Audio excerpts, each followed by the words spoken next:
My bakery was my dream, until Karen, the self-proclaimed, clean living expert, across the street, launched a campaign to shut me down. She complained to the HOA, filed bogus health complaints, and even told my customers my cakes were toxic. But what she didn't know. Her all-natural skincare line, the one she sold illegally from her garage, was full of unapproved ingredients. So I made one quiet call to the FDA. And when they showed up, Karen's empire melted faster than buttercream in July. Sugar, spice, and a liar named Karen. I opened Sweet and Small 3 years ago, a cozy little bakery tucked into a quiet, HOA-regulated strip in suburban Oregon. We served cupcakes, wedding cakes, bread, and cookies. Local ingredients. Health code spotless. And the community? Mostly supportive, except for one person. Her name? Karen Bristol. She lived in the craftsman-style home across the street and claimed to be an organic lifestyle influencer. Her garage was her storefront, shelves of unlicensed, homemade skincare products labeled things like gluten-free pore spray and cracked heel elixir. At first, I ignored her eye rolls and fake sneezes whenever she walked past our front window. But then came the anonymous complaints. Her toxic campaign. Within weeks, the HOA was knocking at my door. Someone reported non-compliant scents leaking into shared spaces, said the board rep, "Is your cinnamon roll aroma artificial?" I stared at him. It's literally cinnamon. Karen, meanwhile, stood in her yard with a green smoothie and an innocent smile. Then came the fake Yelp reviews, "Smells like chemicals." Staff was rude. Gave me hives. And the ridiculous health inspection complaint, unlicensed preservatives being used. Spoiler alert, I bake with flour, butter, sugar, and joy, not formaldehyde. But the city had to investigate. Even though we passed with flying colors, the drama drove away 3 regular clients who believed the rumors. So I dug a little deeper. Her business had a dirty secret. One afternoon, I ordered a sample from Karen's website under a fake name. It arrived in a cute box, no ingredients list, no FDA disclaimer, no batch code, no expiration date. Just a sticker, handmade. Vegan. Safe for all skin types. But I'd once worked as a food safety technician before becoming a baker.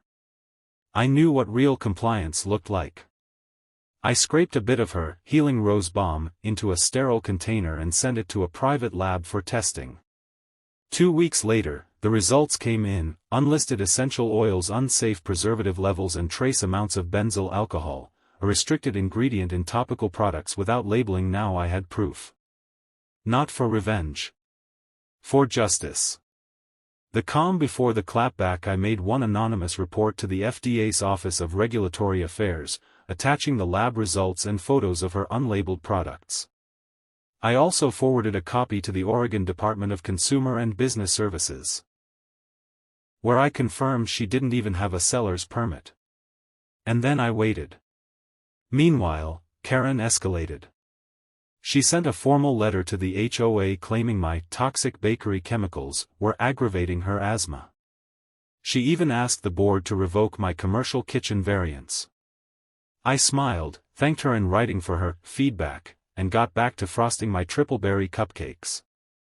Because the real frosting was coming. When the frosting hits the fan, the FDA pays a visit. It happened on a Wednesday morning.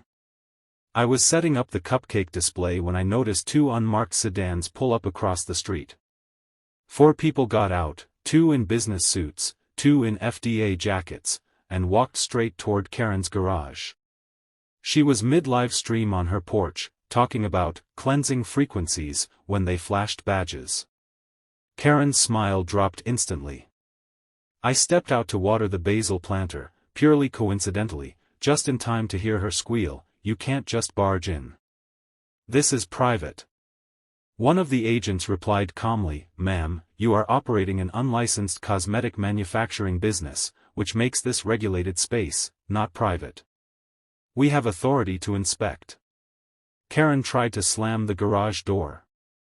Too late. 6. The inspection turns into a raid. The agent spent 3 hours combing through her products, boxes, and containers. I watched from the window between mixing batches of lemon shortbread.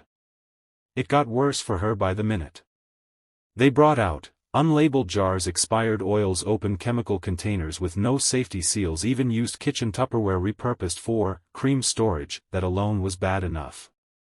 But then came the kicker.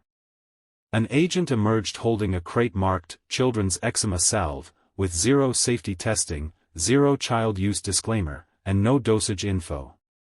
By noon, Karen was pacing her lawn in socks, clutching a notebook and muttering something about small business sabotage. By 1 p.m., a second agency van showed up, this time from Oregon's Department of Consumer Safety. By 2 p.m., they posted a cease and desist notice on her garage. 7. Karen's world melts down that night. She posted a Facebook rant accusing the Cupcake Mafia, i.e., me, of orchestrating a government hit job. She begged her followers to boycott my bakery. Instead, the opposite happened. People flooded into Sweet and Small. Heard you bake safer than she moisturizes. 1 lemon tart, hold the benzyl alcohol. Can I get 6 cupcakes and 1 side of poetic justice? Sales tripled that weekend. The HOA quietly rescinded every one of Karen's complaints. In fact, the board president emailed me personally to apologize, stating, "We were misled by a neighbor whose conduct no longer reflects the values of our community." Karen? She shut down her website, removed her wellness signs, and has barely been seen since. Rumor is she's trying to rebrand as a clean cooking coach, but the neighborhood isn't buying it. Epilogue. Sweet revenge. Literally, Karen picked the wrong small business to mess with. She thought filing fake reports would scare me into closing. She thought her organic reputation would shield her. But the truth? When you come for someone honest while hiding a toxic secret of your own, you don't just lose your business. You lose your name. And my bakery? Still open. Still spotless. Still sweet. With just a little more frosting on top. Love true stories where Karens get a taste of justice? Hit subscribe for more viral takedowns, HOA wars, and satisfying real-world revenge, served hot and fresh every single week.